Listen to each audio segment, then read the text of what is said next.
नमस्कार मित्रांनो, स्वागत आहे तुमचं पुन्हा एका नवीन अशा रोमॅन्टिक लव्ह स्टोरीमध्ये.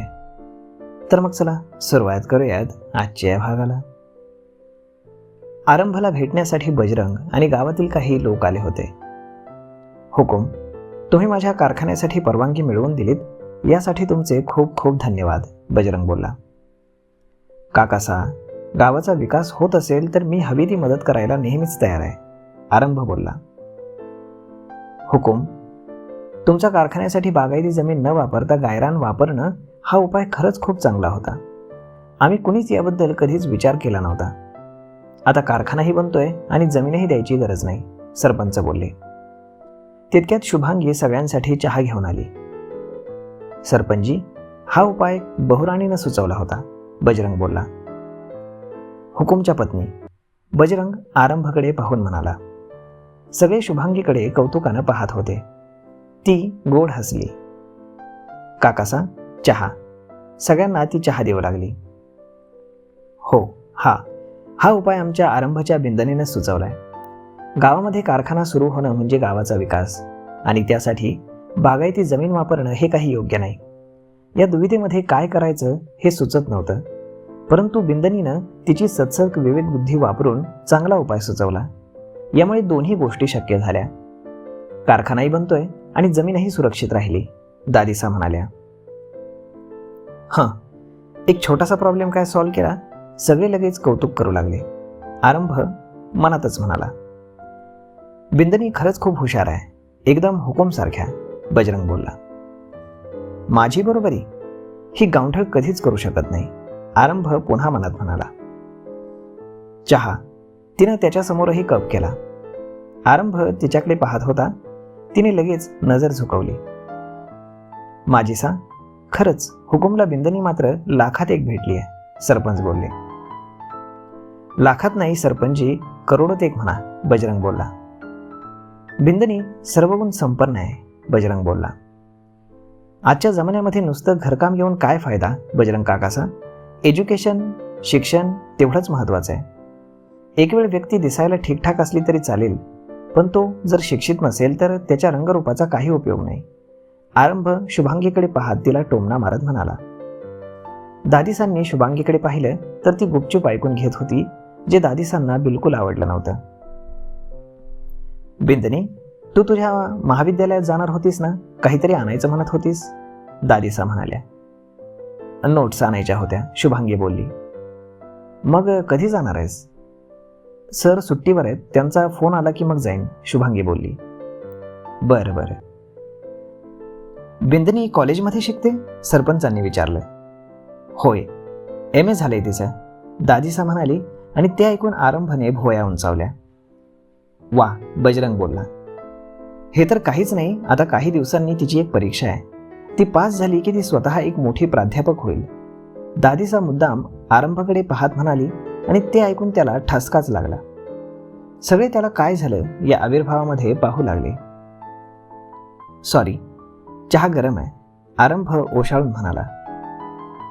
चाय गरम होती है, थोडा धीरे पिलं छोरा, दादीसा गालामध्ये हसत बोलली.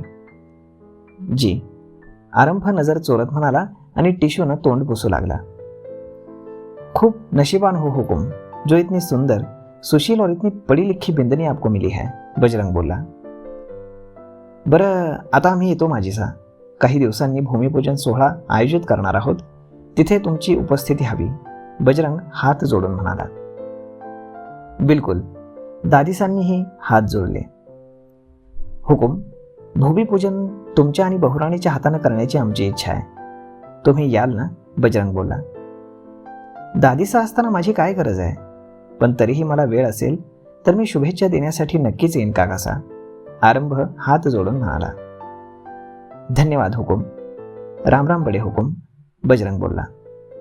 राम, सगळे हात जोडून म्हणाले.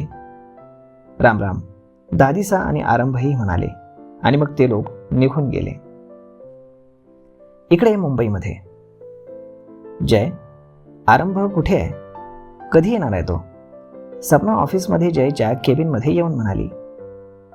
हे तर तुला माहीत असायला हवं ना स्वीटहार्ट, जय लाडी आवाजात म्हणाला. माझ्याशी फ्लर्ट करायचं नाही आहे, ती रागात म्हणाली. मी कुठे फ्लर्ट करतोय, तू जे विचारलेस त्याचं उत्तर देतोय ना जानेमन. जय पुन्हा तिला चिडवत बोलला.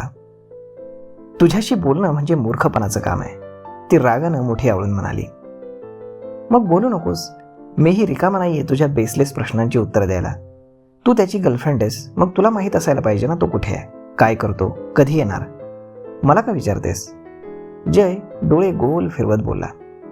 तितक्यात तिथं राणी आली. माहीत आहे मला, तो राजस्थानमध्ये आहे. तो सगळं सांगतो मला. He loves me a very much. Sapna विषय बदलत केसांना झटका देत बोलली. ओह रिअली, गुड. जय ओठ दाबून हसत बोलला. मी नंतर येते, राणी म्हणाली. No need, Rani please have a seat. Jay बोलला आणि सपनाला तिचा राग येत होता. बाय द वे, मी तुला तर हे सांगायला आले होते की माझं राहिलेलं शूटिंग पूर्ण करण्यासाठी मी पुन्हा लंडनला जाते आणि आरंभही इथे नाही तर ऑफिसमध्ये जरा नीट लक्ष दे. ऑफिस असं एम्प्लॉईजवरती सोडून जात जाऊ नकोस, लोकांचा काही भरोसा नाही. सपना राणीकडे पाहून म्हणाली. ऑफकोर्स डार्लिंग, तू बिनधास्त शूटसाठी जा, मी आहे ना इथे ऑफिस सांभाळायला. आणि आरंभला आणि शुभाला. जय बोलला. व्हॉट, आरंभला काय. ती न समजून म्हणाली. अगं आरंभच्या शुभेच्छा आहेत तुझ्यासाठी. जय गोष्ट फिरवत बोलला. I know but thank you. ती तोंड वाकडं करत बोलली. जा आणि लवकर परत येऊ नकोस, तो पुन्हा पुटपुटला. काय म्हणालास, ती न समजून म्हणाली. अगं पुन्हा आजारी पडू नकोस, म्हणजे परत शूटिंगमध्येच थांबेल ना, काळजी घे स्वतःची. जय बोलला. त्याची तू काळजी करू नकोस. आणि हो, उगाच कोणालाही डोक्यावर बसवून घेऊ नका. पुन्हा काही झालं तर त्याचा तुम्हालाच त्रास होईल आणि नुकसानही होईल. सपना राणीकडे पाहत बोलली आणि केसांना झटका देत केबिनमधून बाहेर पडली. राणीला ती गोष्ट लागली, तीही तिला रागानं पाहत होती. इग्नोर हर, ती अशीच आहे. जय बोलला. कसं सहन करता हिला, राणी उसासा सोडत बोलली. सवय झाली. जय हसत म्हणाला आणि त्याला मिठी मारली. Welcome in the office. Thank you, ती देखील हसून म्हणाली. आय हाय, तुझी स्माईल अजूनही खूप कातील आहे आणि तुझी फ्लर्ट करायची आदत अजूनही आहे. तो तर आमच्यासारख्या सिंगल हँडसम मुलांचा अधिकार आहे बेबी, आणि तो कोणीही हिरावून घेऊ शकत नाही. जय केसातनं हात फिरवत म्हणाला. तू पण ना खूप बिघडलायस. अरे हम सुधरे ही कब थे जो बिगड़ जाएंगे, राईट. ती खळखळून हसली. तुझ्याबद्दल आरंभ बोलला माझ्याशी. इथे तुला कुणालाही दबून राहण्याची गरज नाही. बिनधास्त राहून काम कर, आणि काही प्रॉब्लेम आला तर मी आहेच. थँक्यू. You are welcome.